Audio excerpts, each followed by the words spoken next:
উন্নত চিকিৎসার জন্য বেগম খালেদা জিয়াকে লন্ডনে নেওয়ার প্রস্তুতি আবারও থমকে গেল। কাতার থেকে আসার কথা ছিল এয়ার অ্যাম্বুলেন্সের মঙ্গলবার 9 ডিসেম্বর সকাল 8টায়। সব অনুমতিও ছিল ঠিকঠাক, কিন্তু হঠাৎই সোমবার রাতেই বিমান অপারেটর স্লট বাতিলের আবেদন পাঠিয়ে দেয়।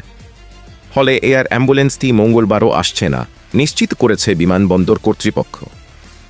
এ নিয়ে পঞ্চমবারের মতো পিছিয়ে গেল খালেদা জিয়ার লন্ডন যাত্রা। বিএনপি জানিয়েছে, সব নির্ভর করছে দেশনেত্রীর শারীরিক অবস্থার ওপর। চিকিৎসক দল চূড়ান্ত সিদ্ধান্ত না দেওয়া পর্যন্ত যাত্রা স্থগিতই থাকবে। ব্যক্তিগত চিকিৎসক ডা. এজেড.এন. জাহিদ হোসেন জানিয়েছেন, এয়ার অ্যাম্বুলেন্স পুরো প্রস্তুত, কিন্তু শারীরিক পরিস্থিতি বিবেচনা করেই বিদেশে নেওয়ার সময় ঠিক হবে। দেশীয় ও আন্তর্জাতিক একাধিক বিশেষজ্ঞ এখন তার চিকিৎসায় যুক্ত আছেন। লন্ডন, যুক্তরাষ্ট্র এবং চীন থেকেও বিশেষজ্ঞরা ঢাকায় এসে অবস্থার রিপোর্ট পর্যালোচনা করেছেন।